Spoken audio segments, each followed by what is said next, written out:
महाराष्ट्राचे उपमुख्यमंत्री आणि राष्ट्रवादीचे नेते अजित पवार यांचं आज विमान अपघातामध्ये निधन झालं आणि ही संपूर्ण महाराष्ट्रात शोककळा पसरलेली आहे. अ, अचानकपणे हे निधन झाल्यामुळे सर्वच कार्यकर्त्यांना धक्का बसलेला आहे आणि मी आता आहे जे राष्ट्रवादीचे ज्येष्ठ नेते म्हणून ज्यांची संपूर्ण महाराष्ट्रात ओळख आहे, सिंधुदुर्गात ओळख आहे आणि ज्यांनी अजित दादांबरोबर गेली अनेक वर्ष काम केलेलं आहे असे एम के गावडेंसोबत मी आहे आणि त्यांची आज याबद्दल प्रतिक्रिया त्यांनी आज अजितदादांना श्रद्धांजली वाहिलेली आहे.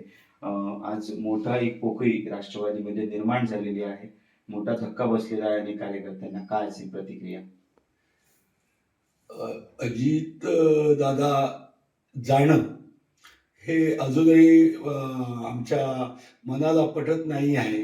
अशा तऱ्हेचा हा महाराष्ट्रावर आघात, पण त्यातल्या त्यात आज राष्ट्रवादी जो परिवार आहे, या परिवाराचं जे नुकसान झालेलं आहे, प्रत्येकाच्या घरातला कुठेतरी गेलेला आहे आणि त्याचं अतीव दुःख आज झालेलं आहे. आमच्या या ठिकाणी पक्षाचे सर्व नेते सगळे आज या ठिकाणी आज रडत आहेत. त्यांना भावना व्यक्त करतात आम्हाला येत नाही आहे आणि अशा स्थितीमध्ये त्यांना आदरांजली व्हावी का त्याच्यासाठी शब्द सुचत नाही आहेत. त्यांचं कुटुंबीय तर दुःखात असतील, परंतु हे महाराष्ट्र हे त्यांचं कुटुंब असं त्यांनी आतापर्यंत सामान्यातला सामान्य आमच्यासारखा कार्यकर्ता त्यांना सहज भेटत होता, काम सांगत होता आणि ते काम होत होतं. त्याने आमचं एक स्लोगन होतं, अजितदादा एकच वादा आणि एकच वादा, असं जे होतं. कारण त्यांनी एकदा वादा केला की त्याला कोणी सुद्धा या ठिकाणी थांबवू शकत नव्हतं. महाराष्ट्र राज्यावर जे आज या ठिकाणी आज दुःख कोसळलेलं आहे. आज अनेक नेते झालेत, होतील, परंतु अजितदादांसारखा नेता पुन्हा होणे नाही. कारण त्यांचं जे व्यक्तिमत्व होतं, त्यांचं जे कर्तृत्व होतं, त्या ठिकाणी असामान्यपेक्षा असामान्य होतं. आम्हाला अनेक नेते गेले, परंतु या ठिकाणी दुःख झालं, त्यावेळी दुःख झालं. परंतु अजितदादाची अशा प्रकारची या ठिकाणी आज ही अकाली एक्झिट जी आहे, ही या ठिकाणी आज न भरून येणार किंवा हे दुःख आजच्या पुरतं या ठिकाणी आदरांजली अर्पण करून सहन होणार नाही. आज आम्हाला असे प्रश्न आहेत, सामान्य कार्यकर्त्याला प्रश्न आहेत की आज मंत्रालयात जायचं कोणाकडे, आज मंत्रालयात आमच्या भावना मांडायच्या कोणाकडे, या कोकणाच्या समस्या त्यांनी कोकण कृषी विद्यापीठाच्या कामगारापासून जे जे प्रश्न मांडले ते प्रश्न त्यांनी सोडून दिले. असा कुठला प्रश्न नाही की दादांनी या ठिकाणी केलं नाही. महिलांचे उद्योग म्हटल्यानंतर ते अग्रेसराने आमच्या प्रज्ञाताई असतील किंवा इतर महिला भगिनी असतील, त्यांच्यासाठी ते या ठिकाणी सगळ्यांना थांबवायचे आणि ताईनं पुढे बोलून घ्यायचे.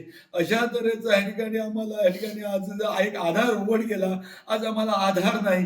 महाराष्ट्राचं नुकसान या ठिकाणी आणि त्यातल्या त्यात कोकणाच्या ह्यात रायगड असेल, रत्नागिरी असेल, आज या ठिकाणी सिंधुदुर्ग असेल, त्याच्यातल्या प्रत्येक कार्यकर्त्याच्या मनात आजची हीच भावना निर्माण झालेली आहे. आम्ही या ठिकाणी आज काय आपल्याकडे या ठिकाणी शब्दात त्याचं वर्णन होणार नाही. आज दादाला गेल्याने आमचं कोकणाचं जे नुकसान झालेलं आहे त्या या ठिकाणी आणि आजही आम्हाला असं वाटत आता येतील अशा तऱ्हेची भावना प्रत्येकाच्या मनात आहे. आणि म्हणून मी आदरांजली वाहतो, दादा तुम्ही खूप चूक केली, दादा ही जाण्याची वेळ नव्हती आणि तुम्ही अशा वेळी जाणं या ठिकाणी आम्हाला रुचलेलं नाही. आम्हाला तुम्ही पोरकं करून गेलेले आहात. तुम्ही आमच्या मनात कायम राहालच, परंतु आज तुमचा तो या ठिकाणी रागवलेला शब्द, तुमचा या ठिकाणी आम्हाला ओरडणं, आम्हाला या ठिकाणी मोठ्या प्रमाणे या ठिकाणी आम्हाला दम देऊन हे झालं पाहिजे, केलं पाहिजे असं म्हणणार आता कोणी आमच्यात राहिला नाही. त्यामुळे या ठिकाणी तुम्ही आमच्यात आहात, आमच्या मी एकच म्हणेन, तुम्ही जाऊ शकत नाही.